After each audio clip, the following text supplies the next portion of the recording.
Allez, on vous donne, comme promis, 3 valeurs qui offrent plus de 6% de rendement. 3 valeurs du CAC 40. Bonjour Eric. Salut David. Eric Lewin, rédacteur en chef des publications Zagora. 3 valeurs du CAC 40, donc pas n'importe lesquelles. On les donne maintenant et on explique pourquoi. Le rendement, on rappelle le rendement, ce que c'est déjà. Et pourquoi c'est important le rendement? Écoutez, alors oui, c'est important. Alors moi, je serais plus nuancé que vous. En fait, c'est le dividende sur le cours. Ça vous donne un ratio. Pourquoi je suis plus nuancé, et après je vais répondre à vos questions, c'est parce que, en fait, quand vous regardez depuis le début de l'année en bourse, les valeurs qui ont le plus faible rendement sur le CAC 40 sont celles qui ont le plus fortement progressé. Oui. Par exemple, Dassault Systèmes, rendement de 0,3%, 46% de hausse depuis le début de l'année. Hermès, que vous connaissez plus particulièrement, mon cher David, 0,5% de rendement et 43% de hausse. Et STM, 0,5% de rendement et 27% de hausse.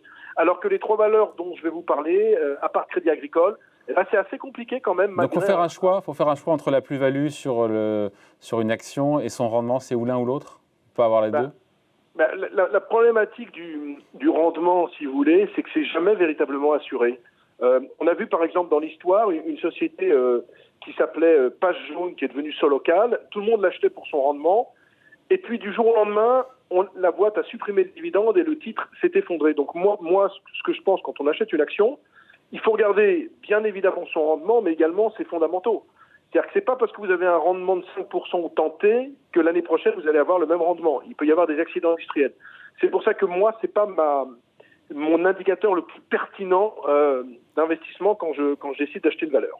Bon, pour celles et ceux qui veulent avoir du dividende qui tombe chaque année et du rendement, les 3 valeurs du CAC 40 qui en offrent le plus, on va commencer par Orange. Orange, c'est 7,3% de rendement.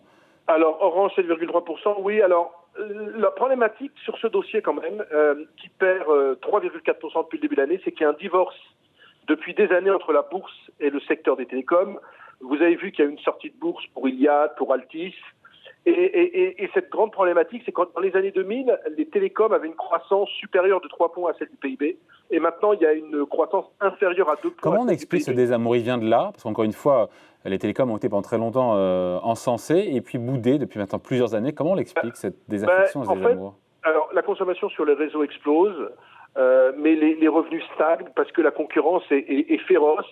Et en plus, il faut des énormes investissements pour notamment la 5G. Et donc, la grande problématique, c'est qu'on se dit, OK, on est sur un marché où on se rend compte que les gens sont de plus en plus sur leur portable, sont de plus en plus sur leur iPad.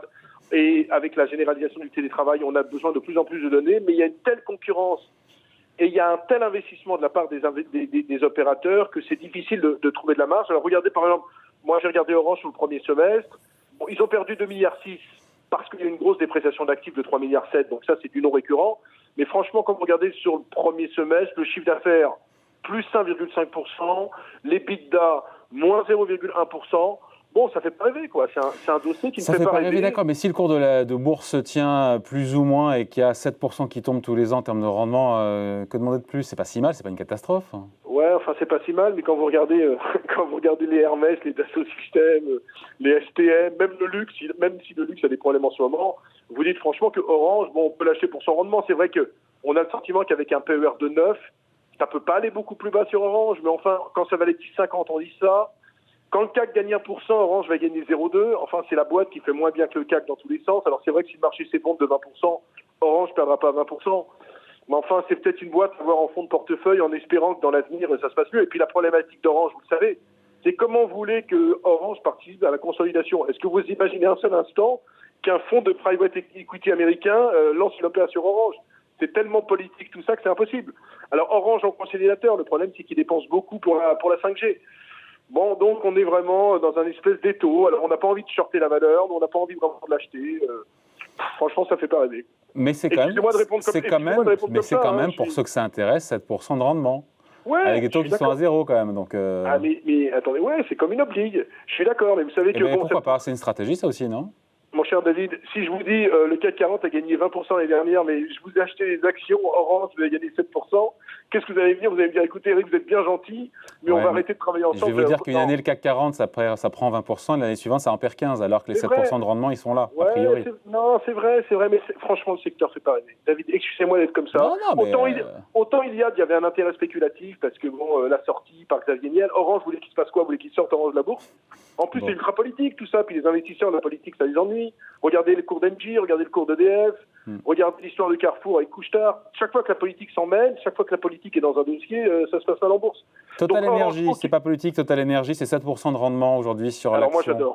Alors moi j'adore cette boîte. Moi c'est mon chouchou dans le CAC 40, elle fait pas grand-chose. Elle fait 7% depuis le début de l'année. Franchement, je crois qu'il va réussir. 7% quoi, de rendement 7% de rendement, pardon. Ouais. Je crois qu'il va réussir son pari, Patrick Pouyanné. Il veut investir 3 milliards dans les renouvelables par an. Ça fait 30 milliards sur 10 ans. C'est ce qu'il nous a dit, on l'a eu en interview. Mais c'est pour ça que je vous ai donné la transition, parce que j'avais écouté cette super interview que vous aviez faite, donc c'est pour ça. Non, plus sérieusement, la solidité financière, encore 25 milliards de cash flow cette année. Bon, alors, la problématique, c'est qu'ils veulent en 2030 35% dans le pétrole, 50% dans le gaz.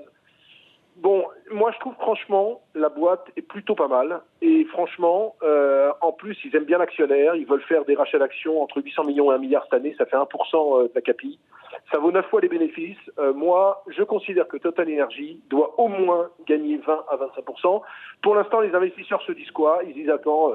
c'est une société un peu trop pétrolière, il ne faut peut-être pas aller sur les dossiers trop pétroliers, blablabla. Et puis quand on va s'apercevoir que l'ami Pouyanné va réussir, à mon avis, son développement dans les énergies renouvelables, je pense que le titre a une très belle marge de progression. Et vous voyez, Total, c'est typiquement la valeur qui apporte un rendement année après année et qui, pour moi, n'est vraiment pas cher au cours actuel. Ouais, donc on peut faire coup double. On peut faire coup double à la fois du rendement. En même temps, si le cours boursier augmente, le rendement va baisser mécaniquement. Merci de vos précisions. Je suis d'accord, mais non, mais c'est vrai. Enfin, maintenant, vous pouvez vous dire que si le cours de bourse augmente, ça veut dire que la profitabilité augmente et que le dividende va augmenter. Donc on peut s'y retrouver aussi. Mais franchement, Total Energy, moi je suis boule. Au-delà de 6% de rendement, il y a aussi le Crédit Agricole, 6,5% de rendement. Alors écoutez, ça c'est plutôt la bonne petite surprise depuis le début de l'année. Ça fait plus de 25%. Premier semestre, très bonne qualité. Ils ont fait 95% de hausse du résultat d'exploitation. Il y a une très bonne gestion. Il y a une baisse du coût du risque. Je crois que c'est 0,24% des encours de crédit, alors que c'était 0,60 l'an dernier. Les créances douteuses, c'est simplement 3,2% des prêts. Bon, c'est un bon petit dossier. Il n'y a plus tellement de décote par rapport à l'actif net de 13 €. Maintenant, ils ont encore un programme de rachat d'actions de 500 millions d'euros. Il y en a eu un de 570 sur le S1, 500 millions encore sur le S2. Franchement, pas cher. Pas cher. On parlait du rendement, c'est au-dessus de 6%. Ça vaut 8 fois les bénéfices. Si on pense, ce qui est mon cas, que les taux longs vont quand même commencer à remonter, parce qu'on ne va pas rester avec des croissances de 5 à 6% en Europe, avec des taux qui restent à zéro, il y a peu de risque à acheter le crédit agricole. Pour moi, c'est encore un bon dossier. Il y a encore peut-être une marge de progression, si les marchés tiennent bien, de 10 à 15%. Quoi.